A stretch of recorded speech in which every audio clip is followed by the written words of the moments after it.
AP.9 news ఛానల్ని అందరూ కూడా చూస్తున్నారు. బట్ అయితే చాలామంది సబ్స్క్రైబ్ చేసుకోకుండా చూస్తున్నారు. దయచేసి మీరు సబ్స్క్రైబ్ చేసుకోండి. నేను మరిన్ని మంచి వార్తలు ఇచ్చేదానికి నా వంతు ప్రయత్నంగా నేను ఖచ్చితంగా చేస్తాను. అదేవిధంగా మీరు లైక్ చేసి హైప్ చేయండి. అదేవిధంగా కామెంట్ సెక్షన్లో మీరు కామెంట్ని తెలియచేయండి. దీనివల్ల ఏంటంటే మన ఛానల్ సంబంధించిన వీడియోస్ బూస్టప్ అయి ఇంకా మిగతా చాలామందికి కూడా తెలిసే అవకాశం ఉంది. కనుక మీరందరూ కూడా ఆదరించాలని చెప్పేసి కోరుతున్నాను. Thank you.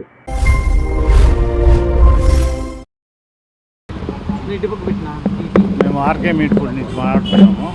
గత 40 సంవత్సరాలుగా ఆర్కే మీట్ ఫుడ్ని మా బావగారు రన్ చేస్తున్నారు. ప్రస్తుతానికి వాళ్ళ అబ్బాయి కృష్ణతేజ దీన్ని నడుపుతున్నాడు. దీన్ని బలవంతంగా ఖాళీ చేయించేదానికి క్లబ్ యాజమాన్యం ప్రయత్నించింది. మేము రిక్వెస్ట్ చేసాం వాళ్ళకి కొద్దిగా టైం కావాలనేసి. వాళ్ళు అనవసరంగా మమ్మల్ని ప్రెజర్ పెట్టేదానివల్ల రిజిస్టర్ స్టేషన్లో ఆల్రెడీ కంప్లైంట్ చేశాము.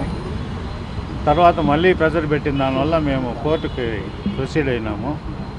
అది మనసులో ఉంచుకొని ఉద్దేశపూర్వకంగా నిన్న రాత్రి 2 నుంచి 4 గంటల లోపల క్లబ్ లోపల నుంచి గోడ పగలగొట్టుకొని మా క్యాంటీన్కి లోపల నుంచి తాళాలు వేసి మమ్మల్ని లోపలికి రానియకుండా ఉద్దేశపూర్వకంగా మా క్యాంటీన్ ఆస్తులంతా ధ్వంసం చేశారు. మాకు ఫోన్ వచ్చి 3:30కి వచ్చే కాడికి లోపలంతా గందరగోళంగా ఉంది.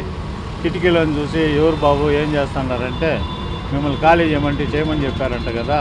మేము ఉల్లేట రమణ గారి అనుచరులము, ఎవరైనా లోపలికి వస్తే చంపేస్తామని బెదిరించారు. లోపల చీకటిగా ఉంది. అందరూ సెల్ ఫోన్ లైట్లు వేసుకొని అన్నీ ధ్వంసం చేస్తున్నారు. అవి చూసుకొని మేము పోలీస్ వారికి మెసేజ్ చేసి మా వాళ్ళకి చెప్పి పోలీస్ వారు వచ్చే కాడికి అందరూ పారిపోయారు. జరిగిన వాస్తవం అయితే అంటే మీకు కొంత సమయం కూడా ఇచ్చి నోటీస్ బయట ఇచ్చి 9 నెలలుగా చెప్తూనే ఉన్నాము, కానీ వాళ్ళు పట్టించుకోవడం లేదు అని చెప్పి కూడా చెప్పారు. మళ్ళీ మేము రిక్వెస్ట్ చేసాం మళ్ళీ కావాలనేసి, మాకు ఇంకా టైం కావాలని చెప్పాము. దాని తర్వాత మళ్ళీ ప్రెజర్ చేసిన దానివల్ల మేము కోర్టును ఆశ్రయించాల్సి వచ్చింది. అంటే TDR బాండ్లో వచ్చింది, మేము ఇది ఆల్టరేషన్ చేసి ఇద్దామనుకున్నాము, కానీ వాళ్ళు అది దానికి ఒప్పుకోవడం లేదు అనేసి కూడా చెప్తున్నారు. ఈ మధ్య కాలంలోనే మేము రినోవేషన్ చేసాం సార్. దీని మీద చాలా ఖర్చు పెట్టి మాకు కొంచెం సమయం కావాలి కదా, బయట మేము ఏర్పాటు చేస్తాం. అగ్రిమెంట్ ఏమైనా ఉందా మీరు తీసుకున్నారు? అది మా బాబు తెలవాలి సార్. నేను వాళ్ళ మామయ్య. మా బాబు అందుబాటులో లేడు, ఆయనకే తెలవాలి. మీ పేరు?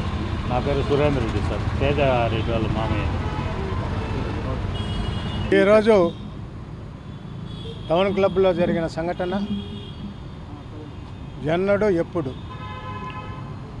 160 సంవత్సరాల చరిత్ర కలిగిన క్లబ్బు. ఇలాంటి సంఘటన ఎప్పుడు కూడా జరగల. ఈ సంఘటన ఎందుకు జరిగిందంటే ఈ మధ్యకాలంలో మాకు రామారావు విగ్రహం పైన రోడ్డు వేయించి ఇచ్చామని TDR బాండు ఒక 8-9 నెలలకు ముందు 1,08,00,000 రూపాయలు TDR బాండు మాకు వచ్చింది. వచ్చిన వెంటనే గతంలో ఒక 25-30 సంవత్సరాలుగా ఉంటున్న ఆర్కే రామకృష్ణారెడ్డి అతను మా టౌన్ క్లబ్లో జీవిస్తున్నాడు. ఆ రోజుల్లో నేను బతుకుంటాను ఒక క్యాంటీన్ పెట్టుకొని ఆ రోజున్న బాడీలో అడుక్కొని ఇక్కడ ఒక క్యాంటీన్ పెట్టుకోగలిగినాడు. 30 సంవత్సరాల నుంచి ఇక్కడే ఈ టౌన్ క్లబ్లోనే బతుక్కుంటున్నాడు. ఈ మధ్యకాలంలో మేము TDR బాండ్ వచ్చిన తర్వాత ఆ పక్క బిల్డింగ్ కూడా పడిపోతున్నది. నువ్వు ఖాళీ చేయ వీసానంలో మాకు అగ్గుండాది. అప్పటి నుంచి క్లబ్ ఈ విధంగా శిథిలం పట్టిపోయినది. నువ్వు ఖాళీ చేయి, మేము బిల్డింగ్ కట్టి ఏ బంగారంగులకో లేకపోతే ఓటర్లో మేము కట్టాలని చెప్పి 8 నెలల నుంచి 3 నోటీసులు అఫిషియల్గా 3 నోటీసులు ఇచ్చాం. 3 నోటీసులు తీసుకొని ఫైనల్గా వచ్చి 9వ నెలలో మేము అడిగితే మేము ఖాళీ చేసేది లేదు, మీరెవడు మమ్మల్ని అడిగేదానికి, నేను ఖాళీ చేయనంటే చేయను అని నిగ్గేసిగా చెప్పాడు. తర్వాత మేము జనరల్ బాడీకి పోయేసి జనరల్ బాడీ నుంచి ఒపీనియన్ తీసుకుంటే జనరల్ బాడీలో కూడా అందరూ కూడా వాడి ఊరు ఖాళీ చేసేదానికి ఖాళీ చేయాలి కదా, వాడిది కదా క్లబ్బు. అనేక సంవత్సరాల నుంచి శ్రీకృష్ణదేవరాయలు ఇచ్చిన గుర్రాలు కట్టుకునే క్లబ్ ఇది. అంత చరిత్ర కలిగిన క్లబ్ ఇది.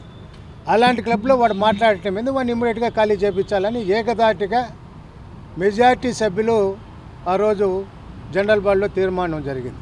తీర్మానం చేసినా కూడా అతనికి చెప్పాం, అయ్యా నువ్వు ఒకవేళ ఖాళీ చేయి, ఒకవేళ ఏదైనా మూల నీకు ఏదో ఒక ప్లేస్ ఇస్తాము, ఇన్ని దినాలు ఉన్నావు కాబట్టి నీకు ఏదో ఒక ప్లేస్ ఇస్తాము, నువ్వు ఖాళీ చెయ్యను. కుదరదంటే కుదరదు, మీ ఖాళీ చేయి, మీ వల్ల ఏమవుతుందో చూసుకోపో అన్నారు. అదే మాట అందరూ నెంబర్లు కూడా విన్నారు.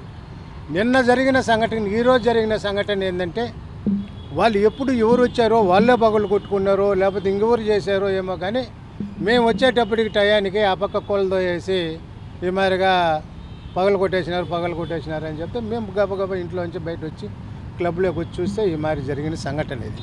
వాళ్ళు అనవసరంగా ఏదో రాద్ధాంతాలుగా ఈడ పార్టీ ఫీలింగ్లు కానీ కుల ఫీలింగ్లు కానీ ఎలాంటి సందర్భంలో ఈ సొసైటీ క్లబ్లో ఎప్పుడు కూడా 160 సంవత్సరాల నుంచి అన్ని పార్టీలో ఉన్నారు. ఇక్కడ ఎన్ని ఉన్నాయో తిరుపతిలో, బీజేపీ కానించి, కమ్యూనిస్ట్ కానించి, జనసేన కానించి, తెలుగుదేశం కానించి, వైసీపీ కానించి అందరూ లీడర్లు ఉన్నారు, అందరూ ప్రముఖులు ఉన్నారు, అందరూ డాక్టర్లు ఉన్నారు, పోలీస్ ఆఫీసర్స్ ఉన్నారు.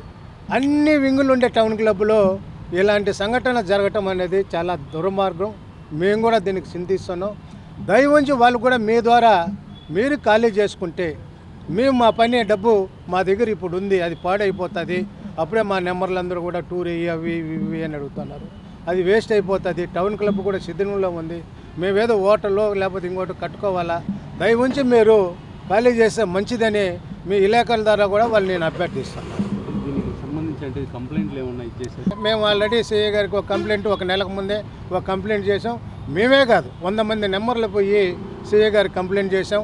బేగాలు ఈ మాదిరి పగలు కొట్టారని ఒకటో తేదీ మేము కంప్లైంట్ చేసి మీటింగ్ పెట్టుకొని అప్పటి నుంచి ఇప్పటి వరకు కూడా అట్నే కొనసాగుతున్నదే. కానీ ఆ కంప్లైంట్ గురించి ఇప్పటి వరకు కూడా దీని గురించి స్థితి లేదు, గతి లేదు. ఈ దుకాణం ధ్వంసం పైన మీ ప్రమేయం లేదు? మాకు ఎలాంటి ప్రమేయం లేదు. మాకేం మా సొంత పొరపట్టి అవుతాయి కదా మా ప్రమాణం ఉంటుంది. ఇది సంస్థ దాదాపు 2400 మంది ఉండే నెంబర్లు ఉండే సంస్థ, ఆల్ పార్టీస్ ఉండే సంస్థ. ఇది మాకెందుకు ఉంటుంది పని? మాకేం పట్టింది? మా సొంత ప్రాపర్టీ అయితే మేము చేసుకుంటాం. మా సొంత ప్రాపర్టీ కాదు కదా, 10 మందికి సంబంధించింది కదా. కాబట్టి మాకెందుకు ఉంటుంది దీనిపైన? మాకు వాడిపైన కసిలే, అతనిపైన మాకు కసిలే.